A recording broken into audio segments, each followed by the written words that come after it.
আমি শুধু একটি কথাই বলবো, প্রবাস থেকে ওরা সবসময় আমাদের গরিবের পাশে থাকছেন, আগামীতেও থাকবেন। যেভাবে আজকের বন্যা কবলিত মানুষের মধ্যে ত্রাণ বিতরণ হয়েছে, আমাদের প্রেস মিডিয়া অলরাউন্ড প্রেস ক্লাবের সাধারণ সম্পাদক মোসাহিদ আহমেদ ভাইয়ের পেজে ঢুকলে বুঝতে পারবেন মানুষ কিভাবে বসবাস করছে, কিভাবে মানুষ এই ফানিবন্দি মানুষের যেভাবে জীবনযাপন করছে, আসলে দেখলে বোঝা যাবে কত কষ্টকর অবস্থায় তারা জীবনযাপন করছে। তুলনামূলকভাবে আজকে যে এরিয়াতে আমরা গেছিলাম, সামান্যতম একটি 100 উদয় প্যাকেট নিয়ে আমরা গেছিলাম, কিন্তু এখানে 200 প্যাকেট দিলেও কোনো কমতি হতো না। কারণ আমরা আগে জানতাম না, বুঝতাম না, আমাদেরকে জানাতে হবে, বোঝাতে হবে, বোঝালে হয়তো এই এলাকাতে আর একটু দিলে আমি মনে হয় ভালো হতো।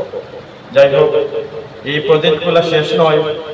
আমরা আমাদের কার্যকরী কমিটির প্রতি আমি আবারও আহ্বান জানাচ্ছি, যাতে এই এলাকাতে যেন আরও কিছু দেওয়া যায়, সেই চিন্তাভাবনা আপনারা করবেন। আমি পরিশেষে একটি কথাই বলবো, যার ফ্যামিলি থেকে বিশাল ভূমিকা রেখেছেন, যার অর্থায়নে আমরা বারবার মানুষের পাশে ত্রাণ বিতরণ করছি, তার মধ্যে একজন হচ্ছে আমাদের শরীফ আলম ভাই। আজকের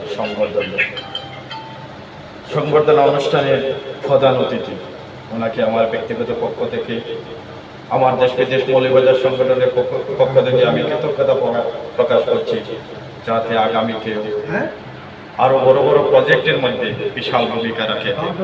আরো একটি কথাই বলবো, আমাদের দেশ বিদেশ মৌলভীবাজার সংগঠনের সুনামধন্য যে মেন ছাবিকাঠি, যিনি অর্থের যোগান দিয়ে থাকেন, তার মধ্যে অন্যতম একজন হচ্ছেন দেশ বিদেশ মৌলভীবাজার সংগঠনের সভাপতি জনাব খালেদ হোসেন সাহেব।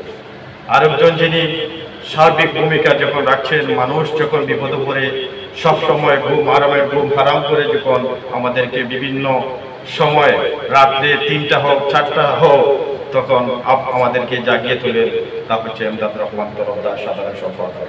ধন্যবাদ জানাই আমাদের নবনিযুক্ত প্রধান উপদেষ্টা জনাব আব্দুল মুকিত সাহেবকে, উনিও সবসময় এই গরিবের কল্যাণে কাজ করছেন।